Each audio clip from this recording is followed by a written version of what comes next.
Why do humans need to believe in fiction? Let me start with a simple question. Does money actually exist? The bills in your wallet, the numbers in your bank account, the value we spend our lives chasing. When you look closely, it's nothing more than paper and digits. Those pieces of paper cannot feed you. They cannot keep you warm. They cannot love you or save your life. And yet we sell our time for them. We build our lives around them. Sometimes we even go to war over them. Why? This question lies at the heart of Sapiens, A Brief History of Humankind by Yuval Noah Harari.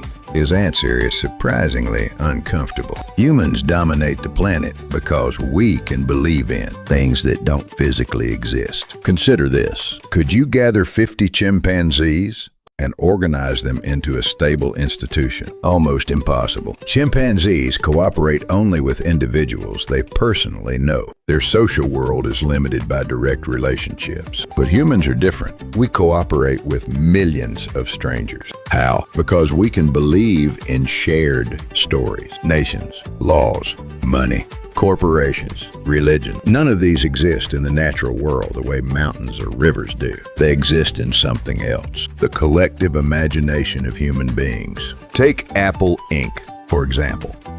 Where exactly does Apple exist? Is it the headquarters in California? The factories that assemble the devices? The employees who work there? Not really. Apple exists because millions of people agree that it exists. The same is true for organizations like the United Nations. Even the borders on a map are stories. Nature never drew those lines. Mountains do not know which country they belong to. Rivers do not stop at national borders. Humans drew those lines. And because millions of people believe in them, those lines shape laws, taxes, armies, and sometimes wars. This is the hidden engine of human civilization. We build societies not just on facts, but on shared fictions. And the more people who believe the same story, the more powerful that story becomes. Which raises an uncomfortable question. If money, nations, and corporations are all stories, are we living inside a giant illusion?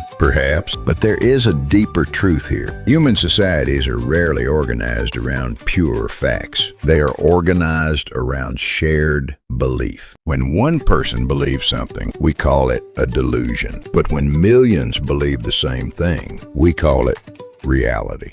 This is why wise people look at the world differently. They don't only ask what is true, they ask something more revealing. What story are people believing right now? The story of money, the story of success, the story of power, the story of a normal life. People move, compete, and worry inside these narratives. So if you want to understand the world, facts alone are not enough. You must also see the stories that people collectively believe.